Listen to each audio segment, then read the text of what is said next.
Hello and welcome to the NBA, not NBA, geez, so used to saying that, MLB DFS on the RotoRadar Podcast. My name is Joshua Riemer, joined by none other than the man, the myth, the legend, the sick legend today, Jared Block. Jared, how are you doing on this fine Monday afternoon, sir? Yeah, man, not quite flu game level, but we're still getting there. For those who listened on Friday, you heard me cough the entire podcast. Things haven't really gotten better since then. So, yeah, even my teams are not doing so hot either. Got to, enjoy Bucks playoff basketball for about 5 minutes, and then it was over. So I'm glad that you guys got a big win in your Lakers, and we have a nice. I would say, it's not as big of an MLB slate as we normally are used to talking through, so it should be one we can spend some time on, game by game. Yeah, for sure. It's not one of those like 13 big gamers. It's a nice little one. Not little necessarily either. 9 games is still a decent chunk, but it's gonna be good to talk through, man. We have a little bit later of a start time than usual. This one's gonna start at 7:40 instead of 7:10, and so just something to keep an eye out for. We got a little bit of extra time to put out all the content today. And yeah, it's a good one, man. We had a good weekend. We hit a big prize pick slip where we hit 4 out of 5. That was really nice. Or actually, we hit one push, so we technically hit like 4 out of 4, right? Technically, yep. Yeah, so really good weekend from a slip perspective, and we're just missing our spots just slightly in DFS, man. We talked about it. You and I talked about it yesterday, saying that I should have had more conviction on the Garrett Cole spot over Shane Bieber, and simple mistakes like that can just screw you over in DFS. So yeah, looking to rebound today, looking to talk about it with you today. Excited to talk about it with you today. So let's get into it, man. Yeah, like you mentioned, we've had some postponements today. It affected the early only slate with the Detroit Cleveland game, but we also have another postponement in the Midwest with Chicago and Philly going down here. So, like you said, I mean, some of that kind of took away from today's slate, and so we're gonna get a 7:40 start time. This first one's gonna be, we'll talk a lot about pitching, and I just want to just intro this really quickly. Pitching has been and always is a very challenging thing to try to get right in April. This year, not really any different than the others. I think we kind of forget that every single time around. But today, I think it's pretty clear who the top arm is. And when you're playing on sites like DraftKings or trying to get different in tournaments or trying to get different or, try to find other players that are good pitching options today, we're really curious to see where people land on some of this stuff. So let's go ahead, bring this all to a head and start talking about this Jacob deGrom spot with Texas and Kansas City. Right now, the Texas Rangers are coming in as minus 215 money line. Favorites on the road here. Jordan Lyles on the mound for the Royals. He's a plus 180 underdog at home. 7.5 is the total here. The total pretty much speaks for itself. We also have a lot of wind on this slate today and just a lot of random weather kind of everywhere. And so you're going to find this to be in one of the spots that's not affected as much by wind, and that kind of just plays into the DeGrom spot a little bit more. So I'll just stop talking about DeGrom. I think everybody knows that he's great. Can he continue to dominate here today? Because I think he's the number one overall option, hands down. Yeah, I would tend to agree, man. I think it's hard not to say he's the number one overall option. This Kansas City team hasn't really proved to us that they're an elite team quite yet, or even a good team at all, to be fairly honest. Second worst weighted runs created above average since the beginning of the season so far this year. One of the higher K rates against righties so far this year. This Kansas City team doesn't bring a lot to the table. Usually this would be a spot that I'm kind of scared of because it kind of applies to any pitcher. The fact that if you're facing off against the same team twice in a row, usually the second time that you're facing off against them, they see you a little bit better. But we've seen DeGrom perform in these spots before. I did my research to back this up, and he's had several starts, like starts against Miami when he was back on the Mets, where he faced off against them multiple times in a row. He's consistently hitting above 9Ks. He's consistently limiting earned runs. So I think he might get a little bit of a qualifier just because of his, general greatness as a pitcher. And this is such a good matchup for him. So it's just hard not to love the spot. In cash games, I don't think you need to get different here. I think you just go with DeGrom today. In GPPs is where you can get different. Maybe you rely Yep. on that. You rely on that statement a little bit more, that argument a little bit more about facing off against the same team usually doesn't work the best. There were some spots, especially back in 2020. You faced off against the Marlins 4 times in a row in 2020, Jared. I don't know if you Yeah. knew that, but I found Probably out because about of the shortened season, but that is yeah, crazy. yeah. It was because of the shortened season. It was like from August 23rd to September 17th. He had like 4 starts against the Marlins, which was just mind blowing to see. And there were some starts in there that he struggled a little bit more than he did in the other starts. So maybe you can make that argument. But for the most part today, I think the argument you make is that DeGrom's the best cash game pitcher on the slate, and you can kind of have it done there. Yeah, I have no issues with any of that. You can make cases about every pitcher today, and I don't even know if you can really make the point that you made about the back-to-back stuff is certainly valid most of the time. And I think that that argument needs to be taken with a grain of salt on every slate. And you could also just say maybe like his stuff to lefties is so elite this year. Like the ground ball rate is extremely low. The K rate's like 44%, albeit small sample. He's giving up hard contact if the ball is even being hit. So you can say that's maybe something we can take a look at with a guy like Pasquantino, who's had some decent stuff against him, an MJ Melendez, but like really, those are kind of shot in the dark kind of takes. So I'm a little bit just I'm full on DeGrom today, and I don't think that you really need to go out of your way to force that. The issue that I'm finding right now, and again, this is why I think this slate is really challenging on a site like DraftKings, and I guess on both sites too, where you have cores, which is not really all the way pay up worthy yet. It's a little bit more on FanDuel, I think. And you have some other really good offenses here. How are you going to, like, first of all, how do you find the SP2? And second of all, who is it? And that's going to be a question that we ask ourselves through the rest of this slate. Obviously, it won't be in the other side of this game, but let's go ahead and talk about these Rangers bats, because I think that they are one of those offenses after cores where you start to get pretty interested. Yeah, definitely. Lyles definitely isn't a top tier pitcher. We've seen him go through 3 starts so far this year. The last start against the Rangers, he didn't do all that well. Gave up 8 hits, gave up 4 earned runs. We're expecting a little bit more, but still a decent amount of damage that he ended up giving up. That is something that we can certainly exploit. Also, this Kansas City team, 3rd worst bullpen in the MLB so far this year. So it Right. definitely does seem like a spot that we can attack and feel good about. I still am kind of hesitant. We've seen this Texas team be up and down. We saw them have a really good night last night against the Astros, but a few games before that, without Seager, this offense has definitely struggled. They miss him in the lineup. I still think it's fine to go here. I think you want a combo of righties and lefties. I don't mind which side. If you are going to take a lefty, it has to be someone that doesn't strike out all that much, like a Nathaniel Lowe. But I Right. certainly think there is some upside here, and especially with Lyle's low ground ball rates, like we should see some big upside because of that argument we just mentioned, right? If a team sees a guy for the second time in a row in his next start, they're going to have better results. And while that applies to DeGrom as well and is a case against him, that applies to this Rangers team too, and is a case for them. Are we at the point yet where we can predominantly use the last 30 days, or are we not there yet? I think we're getting In terms of pitching close. stats? I Yeah. think we're getting close. I don't think we're necessarily there yet. I am looking at them, but I still consider the overall data a little bit more. Right. Okay. That was more of my point of just, the K rate looks pretty good to lefties so far this year for him. But the hard contact given up is just atrocious. And it's going to be, I think that you're going to want to lean on lefties here. I know that also a lot of people, including myself, have reported that Marcus Semien has really good BVP. It's really the only thing on this slate, considering most of these pitchers are really good.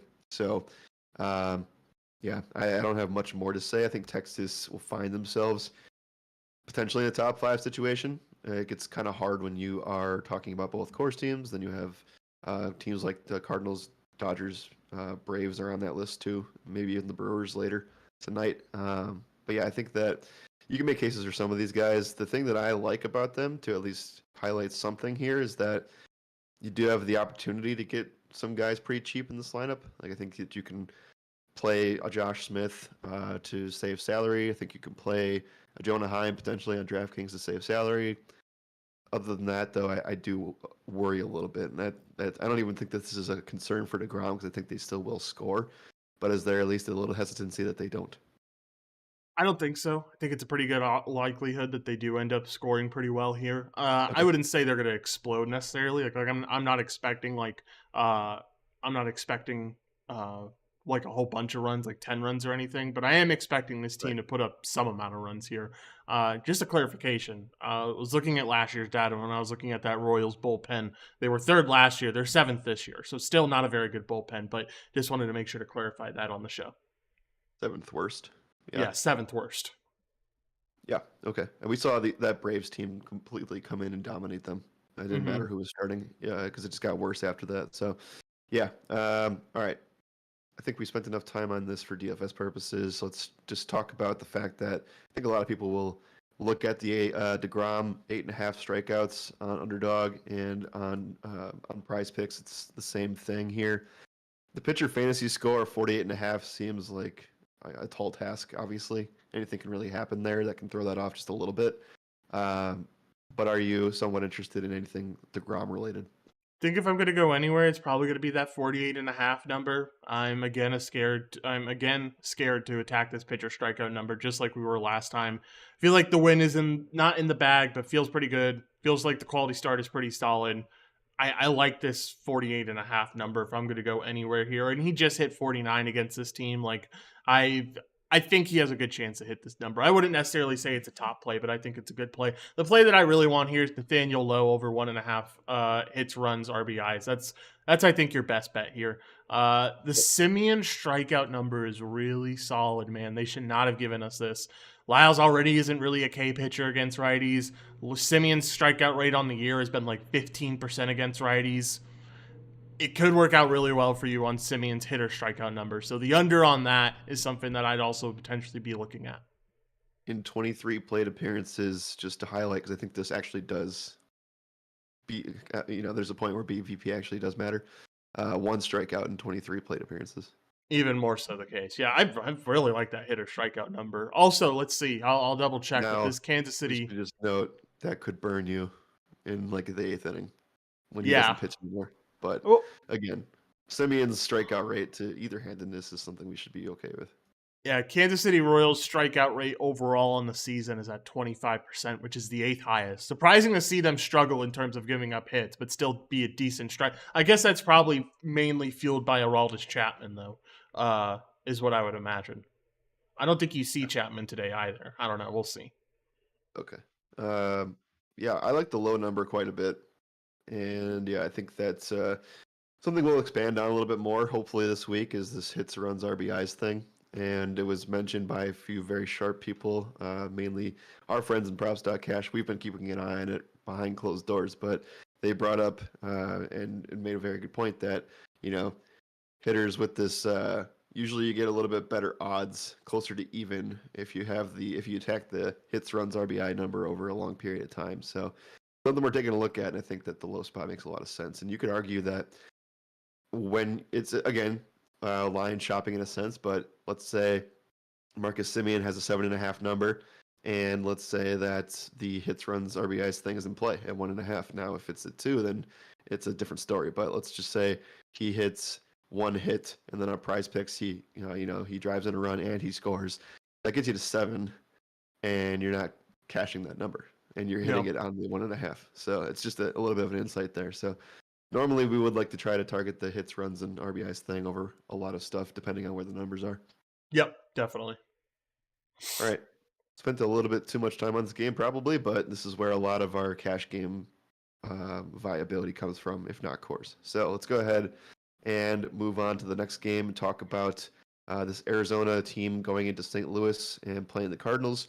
Right now, the Arizona Diamondbacks, by the way, sit at the top of the NL West. Not that it matters over 10 days, but they are the number one team in the West right now. Plus 120 behind Merrill Kelly.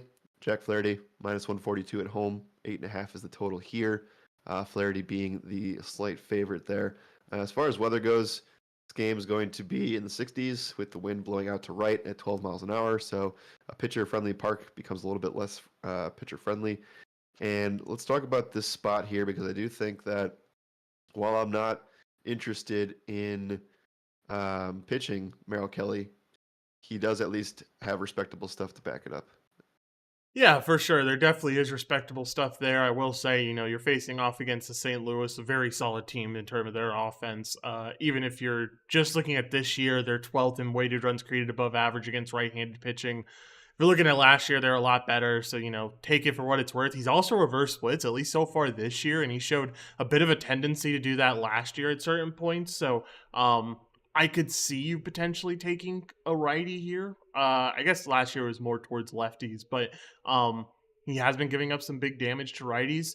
This lineup will miss Paul Goldschmidt quite a bit today, though. So I don't know. Yep. I'm kind of back and forth on what St. Louis brings to the table, and I guess Kelly does get a little bit of a bump just because of the fact that there is no Goldie in the lineup. Yeah, he is allowing more hard contact this year than I'd like to see. Maybe that is something that slows down a little bit as the year goes on. Just think it's like, I don't think it's a home run for the St. Louis offense, and I think that they're up in the implied totals in a spot where people will pay attention to this and maybe get interested. I just feel like it might be hard to choose that third team, that fourth team today that you want to get some stuff into, and we'll talk about cores later and how that actually works out today. I don't know. I'm a little bit hesitant to just say that St. Louis is a full go here. Yeah, so am I. I wouldn't say St. Louis is a full go at all. I'm happy to somewhat stay away from this team. Yeah. Staying away from Kelly, too. I think I mentioned that. And this is, again, going to be a scenario where we wouldn't really have any interest in him on DraftKings anyway, but people are going to have a hard time, I think, finding that second pitcher. Maybe it's as easy as um, paying up for both spots, and we'll talk about that soon. The other side, we have this Jack Flaherty spot where I don't really think that I think we both agree that he's just not great. So is there something where we can try to target this Arizona team, which has had some really bright points so far? I mean, Corbin Carroll has a chance to become Ricky Henderson this year with the amount of stolen bases and home runs that he's been hitting.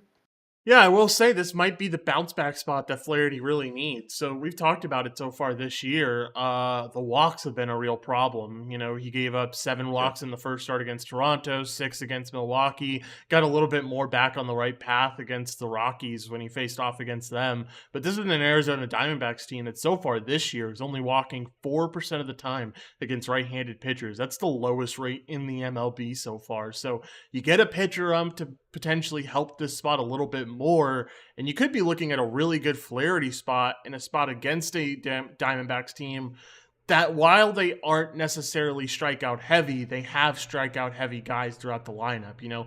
With all the amazingness that Corbin Carroll is, he is just still striking out at a 30% clip right now.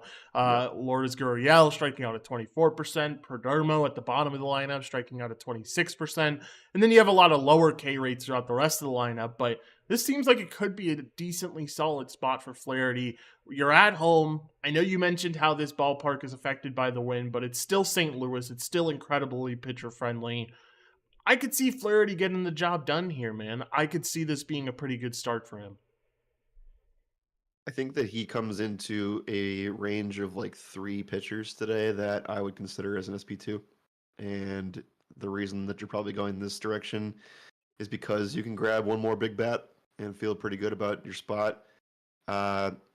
Yeah, the thing that I kind of worry about, I know they do have strikeout heavy guys. I just feel like this Arizona team is pesky enough to where, I don't know, if he gets the walk stuff under control, that'd be great. But remember, DraftKings does, count negatively for hits and walks and everything else in between. So that kind of worries me a little bit. Although I do think that he has the ability to get the job done. I just don't know if this is like a guaranteed win situation, which I don't think anybody really has outside of DeGrom here. And I will also say, like, it is really beneficial to him that the fact that you're getting this Arizona Diamondbacks team that has struck out or has been walking at basically a non-existent clip so far this year. The big thing too is his slider, right? He has a really good slider. He throws it a lot of the time, and that's a heavy whiff pitch for most of this team. Most of this team is very heavy on striking out to this slider. So, um, I think that I really like Flaherty today, man. I'm really enjoying this spot, and I think this could potentially be your SP2 today, and I wouldn't bat an eye at it. Yeah. The last thing we could say about this spot is that as long as the walks are under control here, I think that the ground ball rate is good enough to where, I got several guys in this lineup that have a ground ball rate over 45%. It's basically over half the team. So if that's in play, then I'm not as worried about the walk stuff. For sure. Okay. Not too interested in much batters for this game. I'm not really interested in anything here for fantasy much. Is there anything you're looking at? Like, is there maybe a Flaherty 4.5 strikeout number like that we can actually take a look at? Yeah, I don't mind that Flaherty number. I'm really not interested in anything for the Diamondbacks. Let me just look up Cardinals here because that's what I had on my screen. So yeah, 4.5 pitcher strikeout. Certainly don't mind. Don't mind going to the pitcher fantasy score at 24.5. It feels like a pretty solid number to get him at that low. So I don't know. Pitcher fantasy score, pitcher strikeout. You take your picking. I would lean pitcher fantasy score. It's still somewhat of an iffy pick though. Yeah, it can be. I mean, he has not qualified for the quality start yet this season, so I think his leash is right around that 5 innings, and if he's able to put up 5+ strikeouts, then he'll get you there. For sure. Okay. Next game on the slate, we have the Toronto Blue Jays and Houston Astros. Right now, the Blue Jays are the -120 road favorite, the behind Kevin Gausman, and then we have the Astros here +102 at home. Christian Javier is the underdog today. 8 is the total for this game. And when alluding to that SP2 conversation, I think there's a chance one of these guys can make it in there. Does feel like a stalemate kind of situation. Let's talk about Gausman first because I feel like I know the sites are just doing their due diligence when it comes to this stuff, but I do not think that he should be the most expensive pitcher on the slate. Yeah, I understand it. Really good start against Detroit last time out. Really good start against KC the time before that. And then a pretty good start against St. Louis where he wasn't able to get the win but still scored 43 FanDuel points. I know it feels a little bit questionable, but at the end of the day, when you look at recency stuff, it makes sense when he has a 1.35 ERA and he hasn't even qualified for the win in most of these games. So Yeah. you could be seeing some really big fantasy scores. I could see this being a halfway decent spot. It's not like the Astros are this all encompassing, scary team that they used to be. Maybe it's because of not having Altuve. Maybe it's because they're a little bit more strikeout heavy than they've ever been before. But I could see Gausman having a lot of success here, especially because he mainly struggles against lefties, especially this year. And while there are two very scary lefties in this lineup, in Jordan and Kyle Tucker, if you're able to get past them, the rest is kind of smooth sailing, right? Chas McCormick has a high K rate, so there's a lot of likelihood for a strikeout there. Bregman hasn't been up to stuff quite yet so far this season. Jose Abreu has been in a major slump against right-handed pitching since starting the year. And then the bottom of this lineup involves two guys over a 30% K rate and two guys with under 100 ISO. Like, there's a lot of upside to this Gausman spot where, I was talking about you have potential GPP options to get off of the DeGrom play. I like Gausman. I think he comes in incredibly underowned. I think for tournaments, if you're looking for a spot to get some good exposure on a pitcher and not pitch DeGrom today, Gausman's your guy, and I can see him doing relatively well here. Yeah, we also just saw the Astros in that Sunday night game basically do nothing. So there's that too, a recency in terms of that. I think that they'll figure it out eventually, right? But I think that the absence of Altuve and some of the other stuff going on with this team, they're forced to play guys that are going to be in a spot where maybe they could move around some guys with the strikeout rate stuff. So right now they can't do anything about that. And I think that this could be a really low scoring whole series. Like I think we'll talk about Javier in a second, but I think that this game goes way under. Yeah, I can agree with it from a Houston aspect. Let's talk about Toronto, though. I'm kind of excited to talk about some of these bats here. Okay. Right now, this season, Christian Javier has a 4.99 xFIP. The strikeout rate, not really well. To righties, it is back, but just overall, I think it's a little bit down from last year. Pretty big high fly ball pitcher when you're considering both handedness, and again, I think that maybe people were very impressed about what they saw to him last year, and they thought that maybe he could take a step forward this year. I'm not sure that's the case to start the year off. Yeah, man, there's some scary underlying statistics here. So first of all, let's just start with this season, what he's done so far. Three starts against some average Bad to teams. sub-average teams. Yeah, and I guess I can't call Pittsburgh bad. Sorry, we shouldn't. I was gonna say you can't call the White Sox bad. It's probably where I was leaning, but not really any impressive start so far. You know, the Detroit start was good, but you're expecting more strikeouts from a start like that. So I don't really see why he's deserving a $9,900 price tag here. He's also coming in with a 4.99 xFIP. The K rate isn't what it used to be. The swinging strike rate is good. He's just not getting the finishing touch on some of these pieces. And when he doesn't get the finishing strikeout or finishing strike to get those strikeouts, he's giving up a lot of hard contact and a lot of fly ball hard contact. So this is a spot where he walks into this Toronto team in a really bad pitch type matchup. He is purely a fastball slider type of guy. He throws a curveball 17% of the time to lefties, but that's not something that I'm really worried about with this righty heavy team. He throws a fastball around 92 to 94 miles an hour on average, and that is something that this Toronto team absolutely decimates. I mean, they're one of the better fastball hitting teams in the MLB. One of my earlier takes back when I started researching DFS is that this team is also very bad against the slider way back when. That is completely reverted. That has changed a lot. They've improved a lot against that pitch, and most of this team is pretty dominant, especially the righties against the slider. So I have some interest here. I have some interest in the lower strikeout rate guys because I think this 19% K rate isn't going to last. I expect to see it in the mid 20s throughout the rest of the season. The swinging strike rate is good enough to show that there will be improvement in this K number. So I don't want any heavy strikeout guys. It leaves you with Bo Bichette and Vlad, who have both been amazing from a K perspective. Vlad only an 8% K rate so far this season against right-handed pitching. Bo Bichette a 12% K rate against right-handed pitching. So I think there's a lot of upside in these Toronto bats that not a lot of people are going to go to, right? You have cores that you want to spend up on. You have other spots that you want to spend up on. Feels like Toronto might be your forgotten stack of the day, and it's one that I'm intrigued in.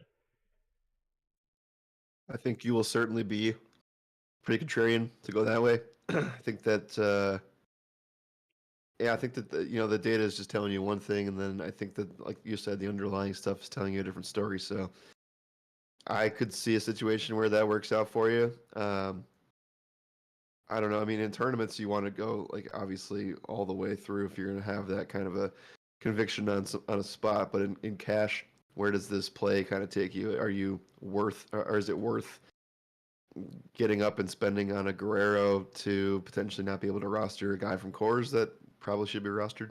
No, this is purely a tournament take here. This is not one where I'm saying like I'm all over Blue Jays in cash today.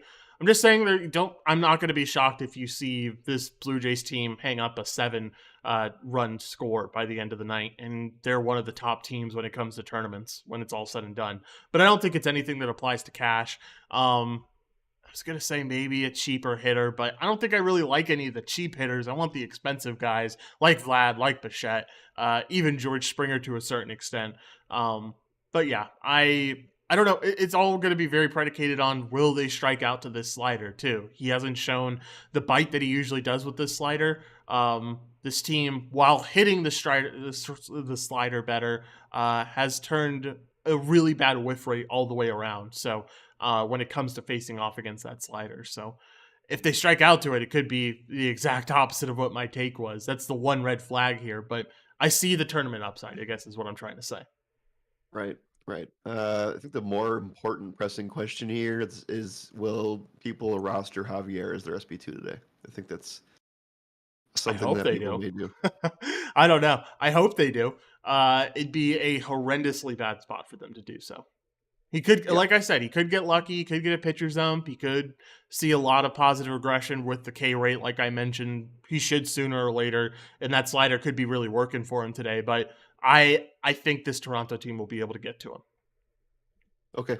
All right. I think we should probably just move on here. I'm not really like super interested in any props here for this game as a whole. Yeah, I agree. I'm fine with staying away. Yeah. Yeah. All right. Let's move on and talk about the next game here. It's going to be the Coors game. So we'll talk about Pittsburgh and Colorado next. Right now, the Pirates are coming in as a plus 120 underdog behind Rich Hill. Kyle Freeland minus 142 at home. 11.5 is the total here.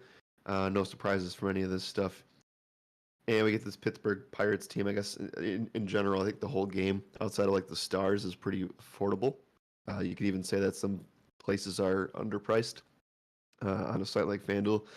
So let's go ahead and start talking about the spot for the Rockies against Rich Hill. They're obviously going to come in with the highest implied totals, even one full run higher than Pittsburgh. And I think that a lot of what Rich Hill tries to do here, maybe he's crafty enough to work around this, but that a lot of that should be pretty mitigated by what Coors brings to the table. Yeah, for sure. This Rockies team finds himself in a very good spot. We know that Rich Hill isn't a very good pitcher. So far this season, the xFIP has been at 6% or 6.23. The K rate's been at 12%, which is not very good. The swinging strike rate just isn't there at 5%. And he's giving up a decent chunk of hard contact, 41% over the whole year. So this certainly feels like a spot that we can attack, get some exposure in. I wish Connor Joe was in the fucking lineup. Like, I don't understand why this Colorado team refuses to put him in the lineup. He's clearly been one of their best righty hitters so far this year against lefties. So disappointing to see that because a lot of these other bats have been struggling. Let's talk about the guys who haven't been struggling. Chris Bryant has been amazing to start out the year. I think he deserves some consideration. Really, his only downside against lefties has been the K rate, but the K rate shouldn't be an issue today. So really like this Chris Bryant spot. I know it's such a small sample size, but it's really discouraging to see CJ Cron under a 200 weighted on base average. Hasn't had an extra base hit against a lefty so far this year.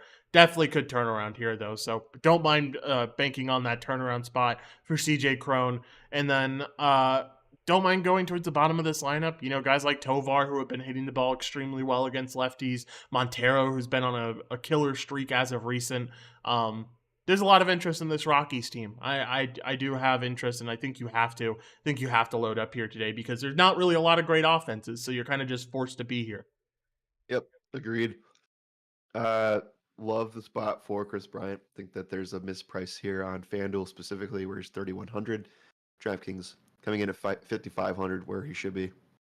Again, I think that the bat that is scary is the CJ Cron stuff. Like, it could really work out for you, it could really not work out for you, and he's expensive today everywhere. So there's that. And I just want to also mention that I think you were mad about Connor Joe not being in the lineup because he's actually on the other side of this game in a revenge narrative. Yeah, that's what I was thinking of. I saw his name when I And was looking like, up. we got the Rockies lineup, and I was like, that's weird. Yeah, We my don't have bad. the Pittsburgh lineup yet. It's okay. Anyway, though, I do like that spot too. But let's Yeah. talk about the Freeland stuff. I don't know what to do with him, and I feel like eventually it's gonna turn around, right? But I think that you have this Pittsburgh team here who should, in theory, load up on righties. They should have 7 or 8 of them in here, and they all don't strike out except for like Bay or Matthias. The problem is that these guys have such a high ground ball rate, which shouldn't be an issue with Freeland and how he's looked this year so far. He's been more of a fly ball pitcher to this handedness. So I guess the question is, what kind of Kyle Freeland are we going to see today? Good question. I don't know. If you know, tell me. But I think at the end of the day, it's a Kyle Freeland that regardless, he's in Coors, right? So that's all that matters. We know he gets a lot worse when he pitches at home. We know that ground ball rate is really going to give him a little bit of trouble today. He's had 52 plate appearances against righties, so a decent size sample size. And to have a ground ball rate of 27% is not good when you're in Coors and when you're in a spot where the ball will fly if you let it go in the air. So this is certainly a spot I want for this Pittsburgh team. I think they have tremendous upside here. I love this spot for Connor Joe. So here's why I fucked this up was, well, not only the narrative, but also he's been hitting really well against lefties. He's been amazing against lefties so far this year, possibly the best on the team. So I really like Connor Joe. It's going to sound weird. I don't mind Carlos Santana, who's been hitting incredibly well against lefties too. Even Brian Reynolds, Key Brian Hayes, guys at the top of this lineup is really what I'm Yeah. looking at, and guys that I want a lot of exposure to, as long as they Yeah, play. right. The Key Brian Hayes thing is such a like it's just such a shoe in today because of the price tags of where he's at and being a leadoff hitter on the away team in Coors. Uh, I think the spot's great for him, and I think that another pivotal piece today is Brian Reynolds. What you want to do with him kind of dictates how you can maneuver around some other spots, and if we're going to be paying up for DeGrom and potentially another ace, again, that's where the Flaherty conversation comes in. Do you want a cheaper SP2 to get up to a Brian Reynolds? Very expensive on FanDuel. He should be, I think, the most expensive hitter on the slate. Oh no, Acuna's here. Never mind. But still, like he is. I think it's deserved, and I think that having everything here should be a solid spot for him. And by the way, though, he hasn't looked all that great in the last week and a half. So maybe it turns that around here. That's what I was going to say, is that the performance definitely hasn't looked the best recently. That's what scares me a little bit. That's what scares me, especially from paying a price tag of 4,400. You're putting Yeah. a lot of you're putting a lot of pressure on him in your lineup if you're going to pay up for that price tag and pay DeGrom, because you just don't have a lot of room left over for anyone else, basically. I'm fine with staying away from that $4,400 price tag. I think it's probably way too expensive to feel good about. So yeah, I'd rather go to some of these cheaper Pittsburgh bats. You can get Carlos Santana for 3,200. You mentioned Key Brian Hayes price tag at just 2,800. We're getting Chris Bryant here. I know he's on the Rocky side, but crazy to see him at 3,100. So Right. there's a lot of good spots to attack where I don't think you necessarily need to attack the higher price guys. I think the highest price I'm willing to go to is Crone. Even that I feel a little bit questionable about at 3,800. I think before that, the spot that I feel really confident about at a really high price tag is Connor Joe at 3,400. I feel that's where I really feel pretty solid about these price tags. Yeah. Yep. At the end of the day, as much as we want to nitpick, we have to because it is the most important game on the slate, and still at the end of the day, it's going to be Colorado top stack and Pittsburgh second overall. I think that's pretty safe to say. Even though we try to pick our spots there. Let's take a look at pricing in terms of what the prop sites are giving us here. Mentioned the Brian Reynolds stuff, not really willing to pay that high of a price tag. The fantasy point number on underdogs at 9.5. He's a 2.5 hits, runs, RBIs. That's come down a little bit on Prize Picks, where it's at 8.5, but still 2.5 hits, runs, RBIs seems like a lot to ask today. Definitely a little bit more doable without a price tag, though. Yeah, for sure. I don't mind hits, runs, RBIs. Same thing for Key Brian Hayes, who finds himself at 2.5. I don't mind his hits, runs, Yeah, RBIs. well, I like his too. I mean, they Yeah, both have full base upside, scoring upside. So for sure. Definitely. Carlos Santana over 1.5 total bases. I don't mind that, considering how good he's been against lefties so far this year. Yeah, I think there's a lot of solid stuff here that I'd be willing to attack. yeah, there was one more thing I was going to mention. They don't have any Connor Joe props right now in Prize Picks, but they do have a single on Underdog. Boo. Yeah, we don't take singles here. No thanks. Yeah. Anyway, I think we can go ahead and move on. I guess the only guy we didn't talk about was McCutcheon. Is there anything there you want to discuss? I'm not all that excited about it. I think it's okay if you wanted to get different on this stack, but I'm not necessarily jumping at the chance to get him in the lineup today. Yeah. Okay. All right. I think we can go ahead and move on here and talk about the next game. It's going to be the Chicago Cubs and the Oakland Athletics. Right now, the Cubs are coming in as the minus 136 road favorite here behind Wisniewski. Athletics smaller, plus 116 at home. 8 is the total here. We know that this is a big drastic difference for this Cubs team going from, very, very hitter friendly to, or very, very pitcher friendly now to a very, very pitcher friendly at that. There's some wind here, but again, it's not enough for the actual park factor to change necessarily. So let's start with the Cubs. There's going to be, I think they're at the the bottom tier of a team that we at least need to discuss for cash. I think that has some upside here. Um, I think that they battled with the Dodgers quite well over the last couple days here. I just feel like there's a little bit of something, and I feel like I guess the first conversation piece that I want to bring up is will people play Wisniewski because they just like playing pitchers against Oakland? Yeah, I think so. I think there's definitely a chance for that. I don't think it's the worst idea ever. I've talked about it before. I kind of believe in Wesnecky. I believe in the stuff he has. So I think it's not the worst spot to get him in. I have a little bit of a question about how deep he'd really be able to go, though. So I guess that's where I'm hesitant. We also seen we did it too, but where we ended up getting off was at a good time, and I think that the depending on the style of pitcher, I think Oakland's just going to be a spot where they're going to troll more times than not. And whether it was Senga, whether it was Carrasco, the Mets pitching, as good as it is, still struggled in some spots there against them. So same thing with the Orioles. I mean, different kinds of pitching are here, right? But I think that's just because they are Oakland doesn't mean that they necessarily are going to always be that bad. Yeah, I would agree. That's really it for that. I just wanted to note that I think that people may try to force some bats in with getting him as an SP2 there. On the other side, though, I think you can make some cases for some Chicago bats going up against Muller. We know the Southpaw is a 5.03 xFIP this season. The K rate is close to the walk rate, which isn't ideal at all ever, obviously. And I just think that this is a spot where maybe we look at some Cubs righties that don't hit the ball on the ground too much.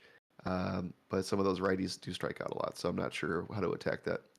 Yeah, the Patrick Wisdoms of the world are really intriguing here. The problem is, are you willing to take a risk of he can golden sombrero for you today, and you'd be screwed Yeah, with 0 points in Oakland, right? in Oakland? Yeah, Yeah. for sure. I don't know. I like Wisdom as a tournament option. I think there's definitely he also killed that Dodgers series. He is red hot right now. So definitely have some interest in Wisdom.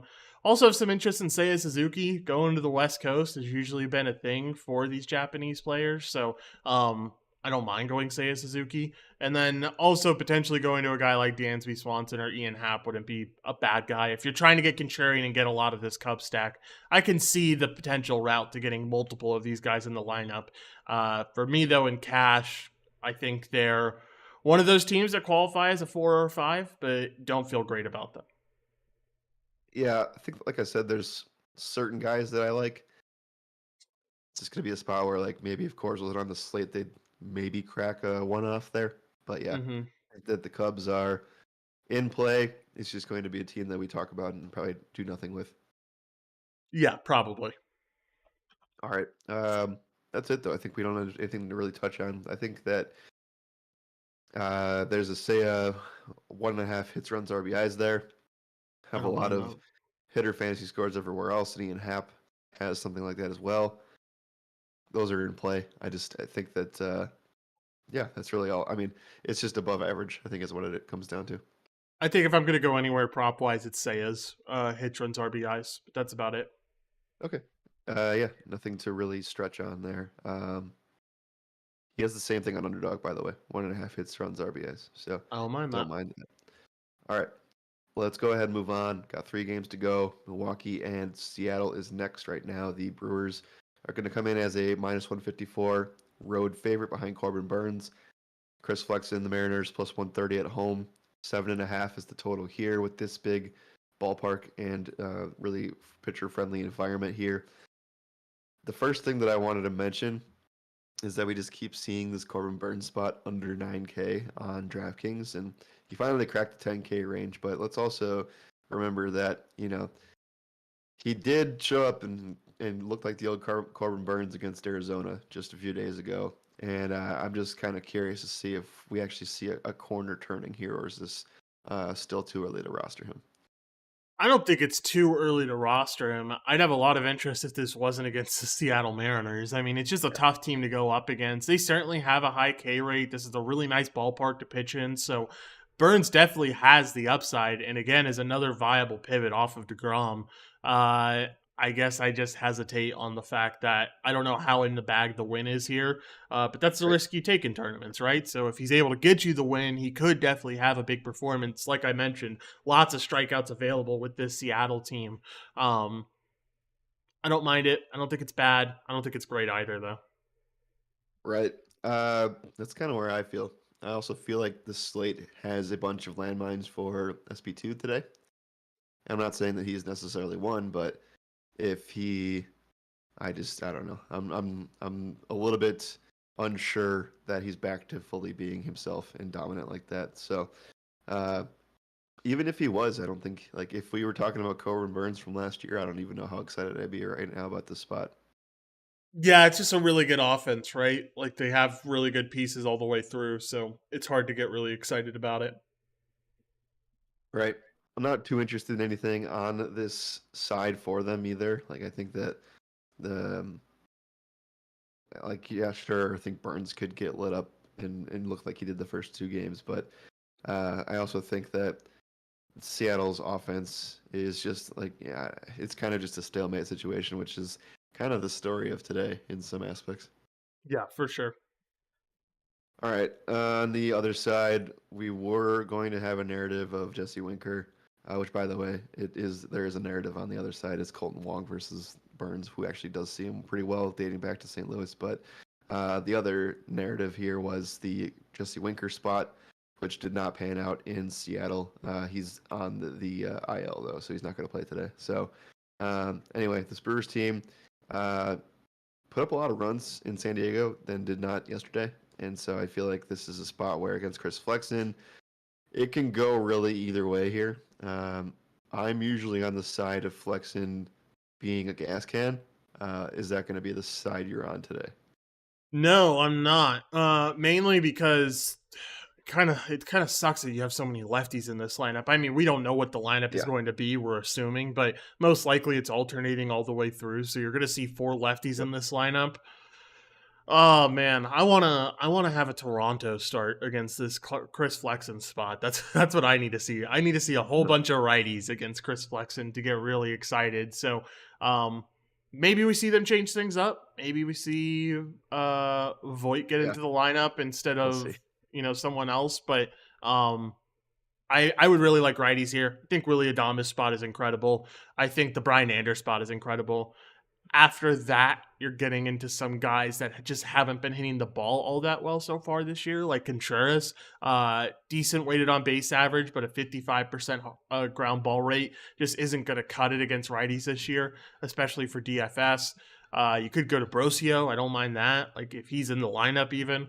Um, there's a lot of guys here where I want righties against Flexen. There's a few righties that work out here. They're kind of spread out all throughout the lineup, so I don't know if I'm going to get any in DFS. Yeah. I mean, this Brewers team is similar to the Cubs in that they probably just won't make it. And I think that there are certain one-off spots that make a lot of sense, which carrying this over to a prop, I think that I really wish that they had Adamas hits, runs, RBIs, but I like the total basis number or the fantasy number. Yeah, I would go with I would go with I guess total bases is fine. Either one. I feel pretty good about the spot overall, so I just don't mind getting some exposure here. Yeah, that's kind of it. I'm not on Yelich, not on Telez, even though he had a freaking monstrous weekend against San Diego. But I think that this spot, yeah, I think I don't know. I think you want to be like you said, reverse splits against this. So we'll see how they do the lineup. I don't think that Craig Counsell is going to change his mind on, you know, going lefty righty all the way down. Yeah, if they do, I have some interest, but we'll just have to wait and see. Okay. Not much anywhere else here. I think that we can move on and talk about the last two games on the slate and discuss the Atlanta San Diego game next. Right now, the Braves are minus 152 on the road here behind Max Fried, who's back for this Braves team. Weathers for the Padres plus 128. 8.5 is the total. This is the second time these teams are going to play each other. This time it's going to be a series going to be in San Diego. Uh, 50s is the temperature, not much wind impacting anything. So good pitcher friendly environment for these guys. How long do we expect Max Free to actually go here? They should be fairly cautious after he, obviously hurt himself on opening day. Yeah, I'm not really sure how far they expect him to go. I haven't seen anything in terms of a pitch count at all today, so keeping an eye out for that. I don't think it really matters because I'm not all that excited about the spot here. I think this is going to be a very competitive game. I think you're going to see a lot of bullpen arms. I think you're going to see a very good pitcher friendly park. And I don't know, all that kind of scares me away from this spot. So I think Freed is fine. It's just that you have Nelson Cruz, you have a lot of just lefty smashers on this, or guys that smash lefties on this team for San Diego, that it makes it difficult for me to get excited about a singular guy. Right. There's also something to say about this game just being really, really low scoring. Yes. So, or the series in general. I think that, just like we said, I believe we had the same take a couple weeks ago. Like, this is essentially a playoff type of atmosphere, and it's going to be that way for the whole series. So, yeah, I think they'll be cautious with the Freed stuff. I don't know. That's kind of how I lean there. And 5 innings feels like something where if he goes more than that, he's probably throwing a no hitter. And even then, are you willing to throw him out there even longer? I'm not sure. But what I am sure of though is that this Padres team desperately needs Fernando Tatis back, who is on his way back soon. But yeah, not the best weekend for them. No, certainly not. Definitely struggled. I'm not excited for them to get Tatis back, but I know it's coming up, so it's only a matter of Well, time. yeah, I'm afraid to talk shit because that just means they're going to actually start hitting a ball again. I know. Yeah, Um, you call them bad. I know they're going to put up 20 runs yeah, tonight, so just watch out, I everyone. said nothing. Yeah, You said uh, nothing. You technically said something. You said they had a bad weekend, so they I'm had a bad definitely gonna. weekend. Yeah, they Yeah. did. You're right, but I'm gonna get that Padres stack in some GPP today. Now I know it. I'm gonna find it somewhere. All right. Weathers here. We know that the exit for him sits at 4.95 this season. Strikeout rate 13%. Uh, K stuff is good to lefties. Low sample size there. I just think he pitches well in this ballpark and should be a good fit for any game in San Diego. But against this Braves team that's just been red hot, so now you can maybe say yesterday they cooled down a little bit, but they scored like 25 runs against the Royals in 3 days. So I know a different team, different bullpen, different everything. What would it be like here for this Braves team? Not a whole lot, and it's mostly just predicated on one ballpark. Two, Padres have had a really good bullpen so far this year. Three, Weathers isn't a bad pitcher. I know you see that 4.95 xFIP and you think, gosh, this guy must be a gas can, but he doesn't strike out a lot of guys. He walks a decent chunk of guys at 8%, but the rest of it's really solid. A 46 overall percent ground ball rate, hard contact rate that's under 30% at 20% right now. The swinging strike rate is at 9.5%, so we should see an increase in Ks at some point. I understand that there's definitely upside with Acuna, with Riley, with Murphy, with all these guys. I guess are you really willing to pay these price tags, though, that you're getting in such a pitcher friendly environment? That just begs the question: who's that third stack today? We have not hit it yet. So, Well, the um, third stack is Texas. I think that's correct. we already hit I, it. right. I mean, we haven't like fully come full circle with that yet, but we're getting there. Gotcha. Yeah. Okay. I think so. Like again, this is a game of like understanding that there are 6 teams within 4.4 to 4.8 runs. Actually, that's probably higher than that, but you get my point. I think that there's 2 clear top teams in cores, and then pitcher spots are mitigating a lot of these offenses. So you're going to see a lot of spread out ownership. I think personally in that third team. Yeah, I would agree. But yeah, if you have conviction on a spot, you go and attack it. I think, like you said, Texas, when we talked about them, they're a very strong option. Braves team, I think you can always try to do stuff with Acuna and Matt Olson, but I'm not going to play Matt Olson today specifically. Uh, we tried Sean Murphy, Acuna. Acuna did just fine yesterday, but it was kind of just a matter of if you're paying up a pitcher and you're also trying to make all your bats and stuff work, unless Acuna has 30 fantasy points, usually that's not going to work out for you.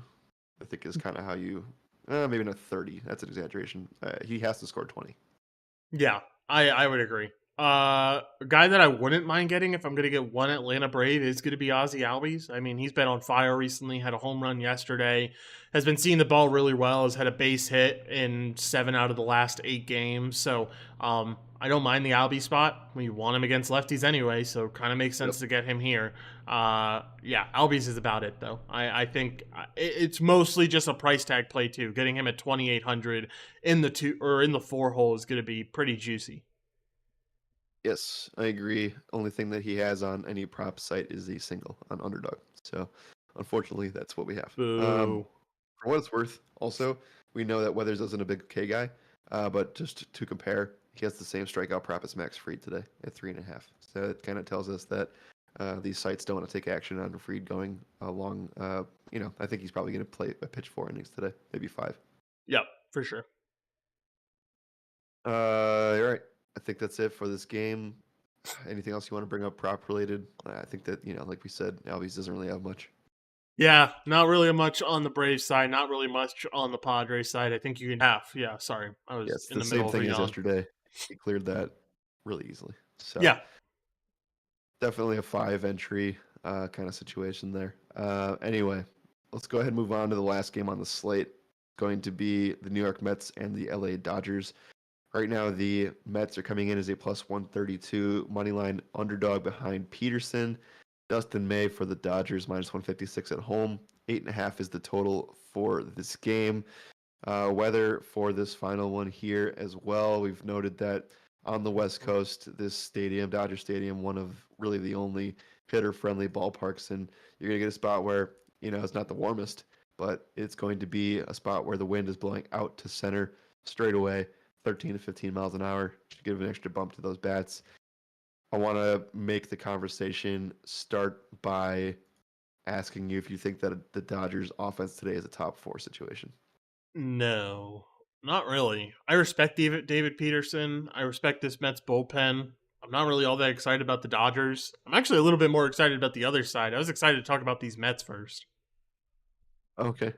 Yeah, I mean, like, I think people will look at the Dodgers. Maybe they can't afford them. That's probably the reason they stay off. I know Max Muncy's been just on an absolute tear here, but is going to get that lefty-lefty matchup today. So I'm kind of like off of what that brings to the table. Maybe a Mookie one-off, and that's kind of it. So that's kind of my piece on that whole side of things. On the other side, uh, this Dustin May spot going to be in a situation where the xFIP was 4.7 last year. It's 5.04 this year to start off the year.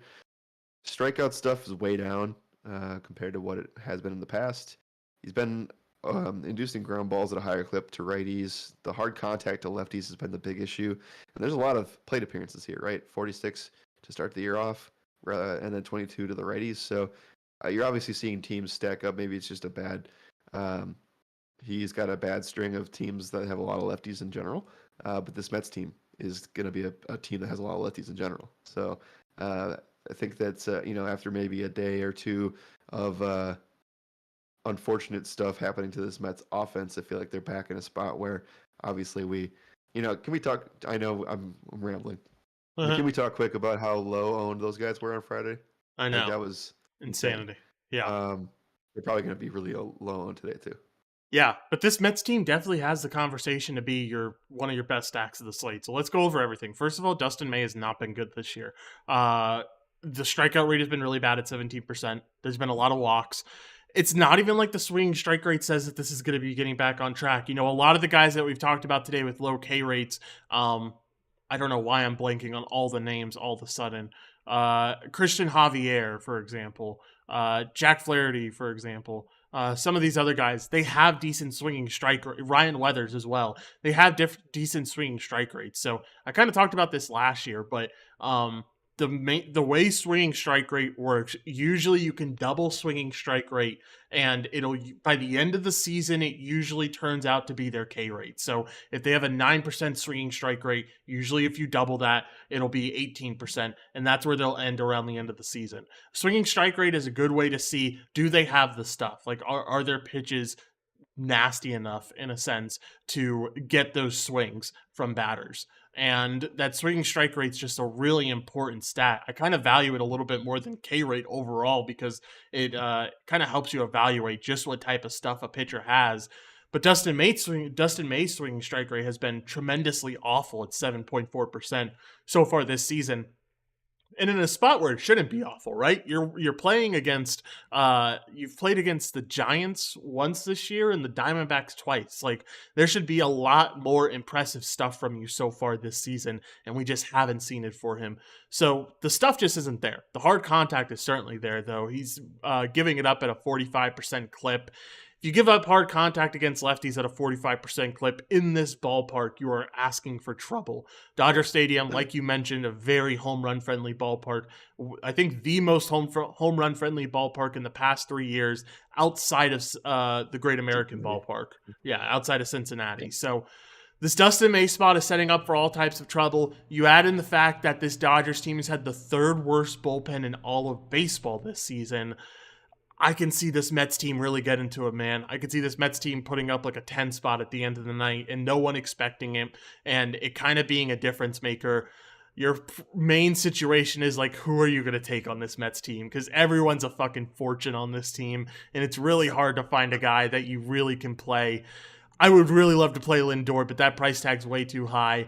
I can go to a guy like Marte and still feel good about that, even if it is a righty. I feel solid about the spot there. Don't mind going to Brandon Nimmo or to Jeff McNeil or to a Daniel Vogelbach as a cheap lefty on this team to get some exposure. But I feel pretty bullish on this Mets take, man. I put in a lot of back-end research to this one to feel really good about it, and I think they can put up a good chunk of runs today.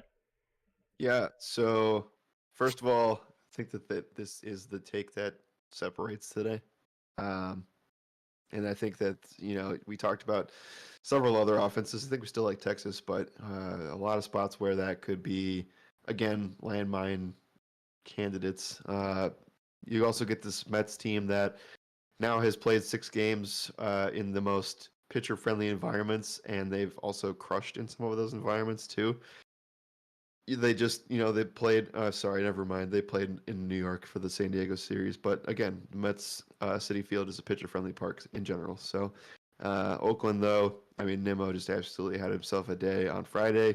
Did pretty well on Saturday. I think that you're just looking for him to get on, and the rest of the team should do the job there. Don't mind McNeil for the cheap salary saving kind of stuff. I think that on FanDuel, I'd be more willing to talk about potentially going a Vogelbach direction because of the ability to get that other first baseman in there. So we'll see how it goes. I think what you want to do, maybe we roll this. We can talk about the props for this team, but I think how we kind of wrap this thing up is you play DeGrom and then you get the Coors bats you want. Again, you're going to have to make really interesting decisions because you have to figure out if you want Crone and Reynolds and DeGrom in the same build, and it also depends on who you're paying up for SP2 if you're doing that. But yeah, these Mets kind of they'll try to. No one's going to go out of their way to play Mets today. Is I guess the way I want to wrap that up. Yeah, and I don't think you necessarily need to load up on this team. Like, I'm not. I guess in tournaments, full stack it, go for it. But in cash games, I'm talking about getting like 1 or 2 of these guys potentially. Like a Nimmo Vogelbach mini stack sounds perfect for the purposes that we're looking for here. Or Nimmo McNeil. I really wish I could afford this Lindor spot, but we could talk about that come props because I think you're getting a pretty nasty Lindor number today, where they've put him at least on Prize Picks. Yeah, I will get there as soon as you do. And yeah, I like the Nimmo hits, runs, RBIs. I think that, I'd probably be more interested to go here for these Mets like Lindor as a 6.5 fantasy score number, man. I know. Some of this stuff is so cheap. Also, you got to be considering the fact that we know that this Dodgers team lost Will Smith. He's out due to concussion protocol. They're projecting Austin Wynns most likely to be the starting catcher. It's not even going to be Austin Barnes like I thought it might be. That means that there's going to be susceptibility to stolen bases for this Mets team, and they could really get going on the base pads. I kind of lean away from that because Dustin May is a relatively fast pitcher. The fastball sits around high 90s and the sinker sits around the mid 90s. So it might be a little bit of a trouble to try to steal bases. But I'm just saying, with wins there definitely is more ability to steal bases than if it were Will Smith behind the plate. Yeah, exactly. Well, that's going to be a big deal for this series, I think, in general. So today is going to be a good day to look at that and see how it pans out. But yeah, I would say that. How is that going to affect Dustin May? Do we know that? Dustin May? That's a good question. We don't know. I don't think Wins has ever caught him before. So even more reason that you don't know if they're going to really meld together. We've talked about these catcher pitcher duos before and how much it affects a pitcher. We talked about Patrick Corbin and Keibert Ruiz a ton last year, and yeah, it'll be interesting to see how that first start might go for this team. Yep. Agreed. All right. I think we can go ahead and get out of here. Thanks to everybody who hung out with us on Monday.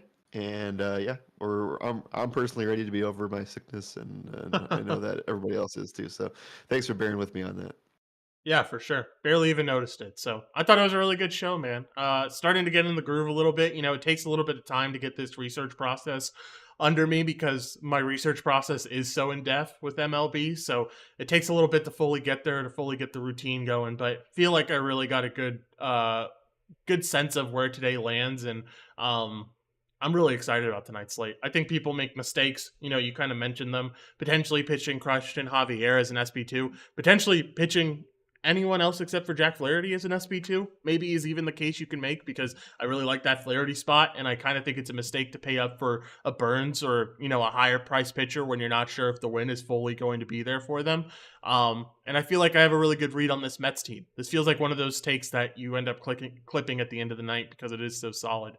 And yeah, I can see this Mets team putting up a big run or a big total today. So excited about today. Excited to end up hopefully getting a W on the DFS side and continue our dominance on the prop side.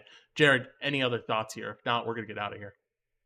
No, I think today has a lot of key pivotal points, and I think we're going to be on the right side of them today. So, like we said at the beginning of the podcast, literally missing by one decision over the past, I don't know, like 4 days straight. So I know we've won some of those, but that is what the early part of the season is. And once we get dialed in, it's all over from there.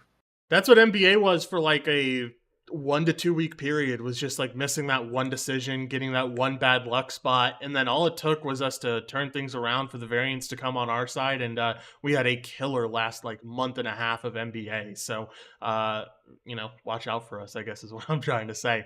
All right. I think we can get out of here and give Jared's voice a little bit of a rest. Thank you all for listening. And as always, my name is Joshua Riemer. Good night and good skill.